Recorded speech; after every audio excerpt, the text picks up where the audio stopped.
Hey guys, my name is Sierra Armis, and this is a project that I'm doing on muted group theory. It's going to be a video essay for my Communications 198 class. But before we get started, I want you guys to go ahead and take a second to pause the video and take no longer than 30 minutes to complete the worksheet below. There's one that you should take at the beginning and one that you should take at the end. Please make sure you're filling out the correct one at the beginning and the correct one at the end.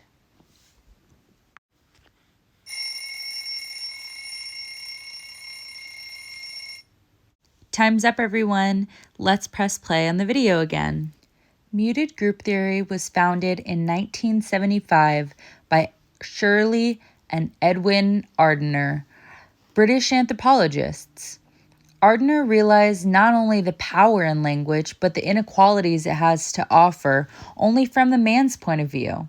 In other words, language is a man-made construction. Therefore, men have an advantage when expressing themselves because the language was designed by them. However, muted group theory isn't just about men. This theory can be applied to any dominant and subdominant groups. The theory focuses on how some groups hold power through the use of language. This marginalizes people in other groups such as sexuality, age, gender, race, etc.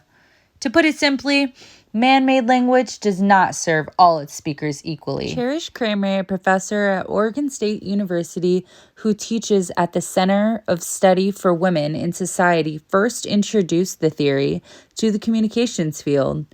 Kramer describes herself as a woman who challenges established practices. One of those established practices is the muted group theory.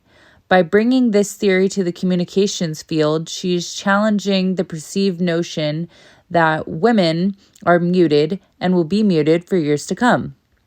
Kramer first realized the importance of the theory when watching cartoons.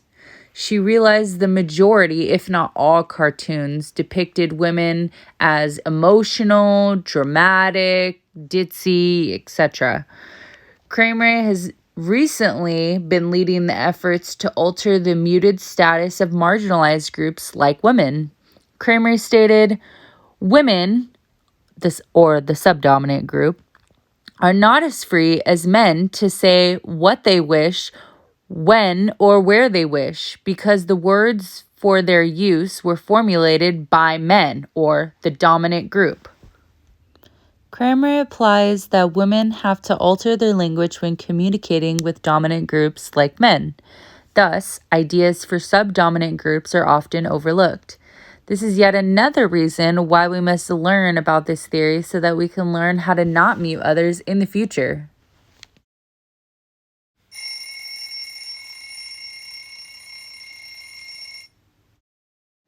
All right, everyone, we're going to play a game I like to call Speed Quiz. The name is pretty self-explanatory. I'm going to give you a small quiz to gauge how much information you absorbed so far. First problem. Try to name any of the marginalized groups I gave as examples earlier in the video. On your mark, get set, go!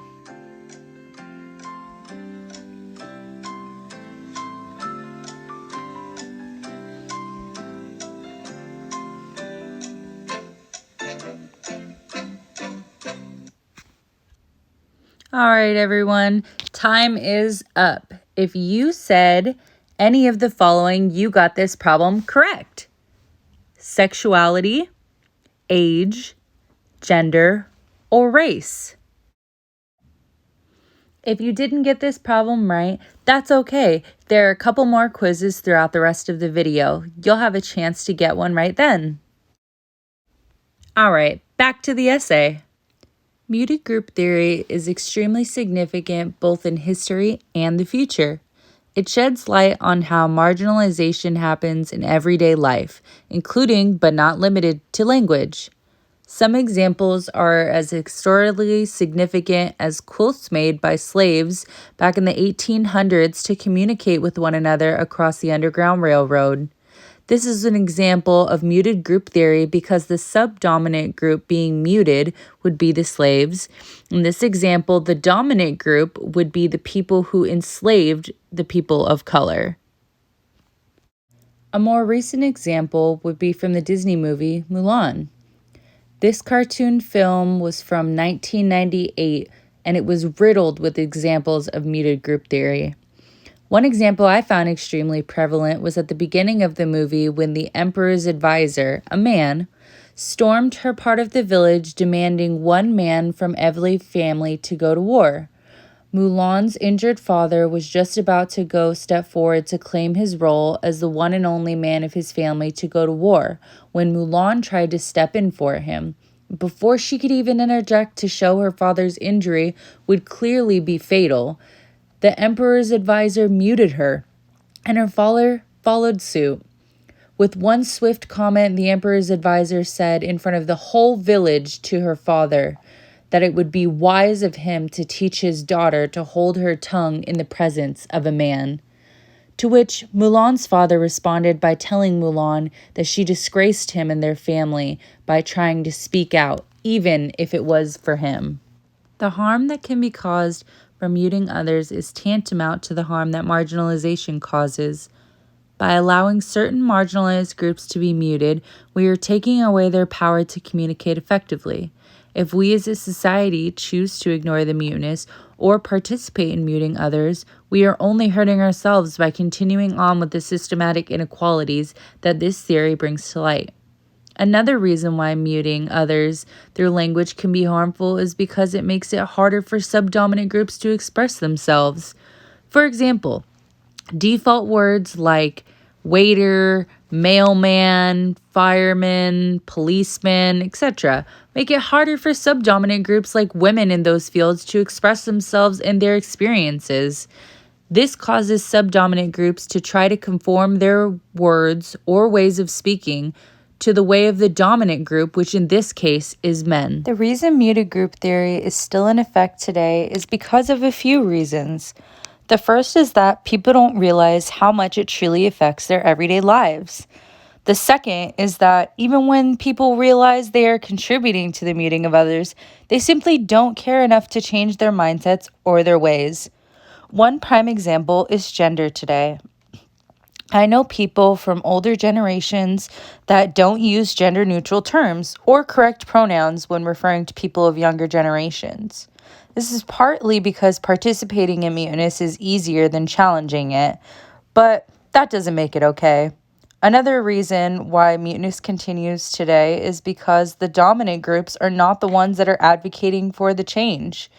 This only further exacerbates the issue by allowing or participating in the muteness of subdominant or marginalized groups.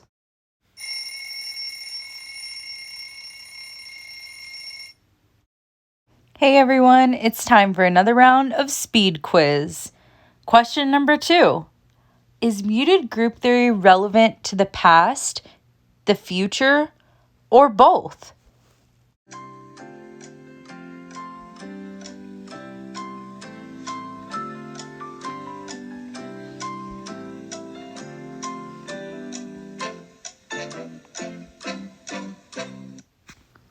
All right, everyone, time is up.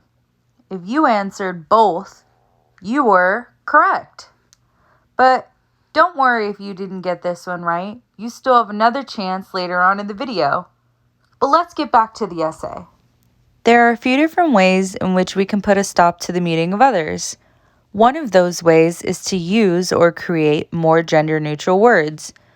A great example of this would be simply using the words they or them instead of she or he. This would help to unmute those who feel marginalized by gender-based words. As stated by Dr. Chris Drew, helping refrain our interpretations of gendered language will help be more inclusive and responsive to female and minority group voices. Something that may seem as small as changing a pronoun can help so many people feel heard instead of muted. While actively changing our own use of language, we can help others to feel less muted. It is equally important to call out language that mutes others. For example, if you see a friend of yours using language that you know mutes others, simply call it out. Don't be a bystander. You probably heard this expression before. If you hear something, say something. If we as a society choose to be bystanders, then the problem will only continue. We can put an end to the muting of others by doing these simple or few things. Another way we can put a stop to the muting of others is to follow Dr. Drew's suggestion of creating more movies, TV shows, books, etc. that exemplify marginalized experiences or voices. One great new example was actually one that I happened to see on Disney Channel.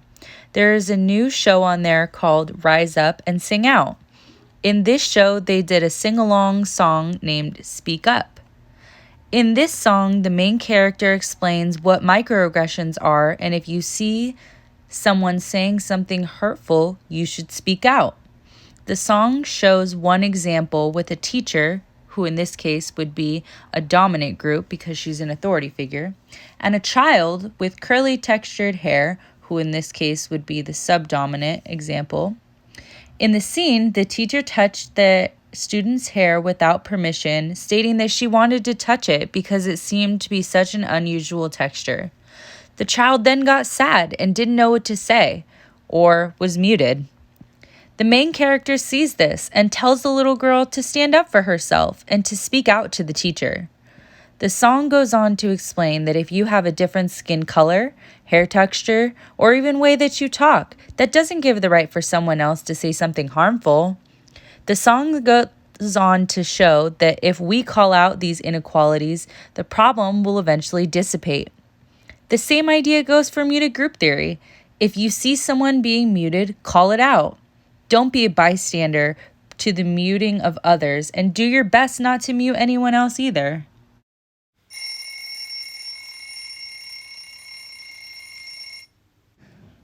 Hey everyone, it's time for the final round of Speed Quiz. Question number 3.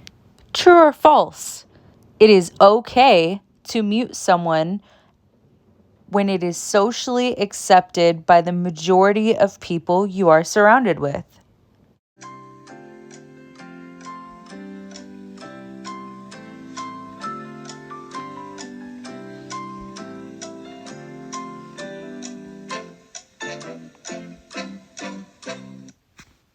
False.